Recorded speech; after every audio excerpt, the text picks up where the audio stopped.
Hello बच्चों, so let's understand this question. The question is asking analyze the impact of print revolution on religion. मतलब कि print revolution का impact क्या पड़ा religion के ऊपर। तो चलिए से की कंसेप्ट को समझते हैं। तो इसका की कंसेप्ट होगा impact of print revolution on religion. तो यूलेमास ने क्या किया, वो चीप लिथोग्राफिक प्रेसेस का यूज करते थे, जिसकी मदद से वो पर्शियन और उर्दू ट्रांसलेशंस को छापते थे होली स्क्रिप्चर्स के। और एक होता था देवबंद स्कूल्स, जिसमें देवबंद सेमिनारी की अगर हम बात करें तो उसे फाउंड किया गया था 1867 में, और जो एक्सप्लेन करता था इस्लामिक डॉक्टराइंस की मतलबों को, और इसमें पब्लिश किया जाता है फतवास को। अब अगर हम बात करें प्रिंट और हिंदू रिलीजन की, तो 1810 में रामचरितमानस जो कि तुलसीदास जी ने लिखा था, उसका पहला एडिशन प्रिंट किया गया था कैलकाटा में।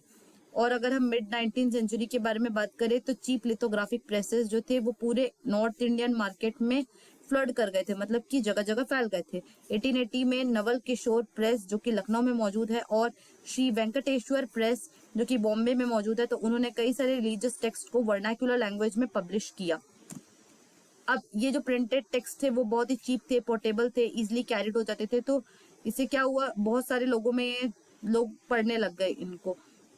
तो एक बहुत ही वाइडर पब्लिक को पता था कि हाँ ये हमारे समाज में हो रहा है। तो अब वो भी इन पब्लिक डिस्कशंस का हिस्सा बन सकते थे और अपने व्यूज को एक्सप्रेस कर सकते थे। अब ए पर्सन ने पढ़ा, बी पर्सन ने पढ़ा, सी ने पढ़ा, डी ने पढ़ा। अब ये लोग क्या करेंगे कि चारों अपने अलग अलग ओपिनियन देंगे इस कस्टम के बारे में। तो इन चारों के अलग ओपिनियन की वजह से इनका एक क्लैश होगा, जिसकी वजह से एक न्यू आइडिया का एमर्जेंस होगा।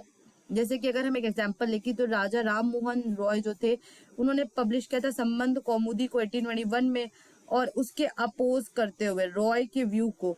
तो एक जन ने पब्लिश किया था Samachar Chandrika. So I hope this question has been clear to you. Thank you and best of luck.